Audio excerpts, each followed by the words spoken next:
ليه مش انا؟ ليه مش انا مكانك؟ مش عارف. ليه الجيل بتاعنا، او زي ما بيقولوا جين زي، هو اكتر جيل حاسس دايما متأخر. الغريب ان ده برضو اكتر جيل عنده فرص ومعلومات في التاريخ. هو برضو نفسه من الاجيال اللي دايما حاسة نفسها ان هي متأخرة، وده بسبب ان السوشيال ميديا لها دور كبير قوي في الموضوع ده. لانك طول ما انت قاعد تسكرول في التطبيق ده وشوية تسكرول في التطبيق ده، بتشوف آلاف الناس اللي في سنك، اللي أصغر منك، اللي أكبر منك بشوية، مع الحاجات اللي أنت نفسك فيها، زي عربية أحلامك أو البيت اللي أنت عايز تجيبه. والغريب برضو لو رحنا للناس ديت، هتلاقيهم نفسهم في حاجات تانية عند حد تاني، وهكذا. لأن ببساطة مفيش حد كامل، مفيش حد حياته كاملة. لازم هتلاقي فيه حاجة عنده هو عايزها أو حاجة عنده ناقصاه.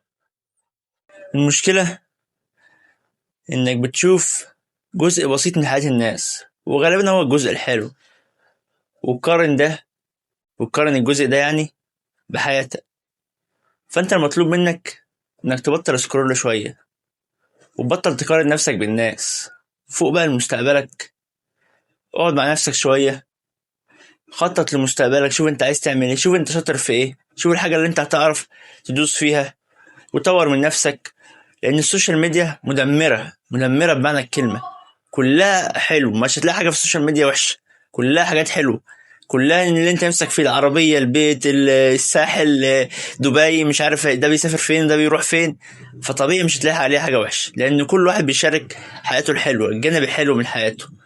فانت سيبك من الناس دي كلها، وركز بقى، شوف انت عايز ايه، شوف انت مستقبلك اللي انت عايزه هيبقى عامل ازاي. بص لقدام شوية، سيب التليفون النهارده خالص، ما تمسكش تليفونك النهارده خالص. اقعد مع نفسك، خطط لنفسك، خطط لمستقبلك. ابدأ شوف الحاجات اللي انت عايز تعملها، ركز في حياتك، اسند نفسك بنفسك. محدش هيجي يقولك تعالى ما اوصلك لحلمك، مستحيل.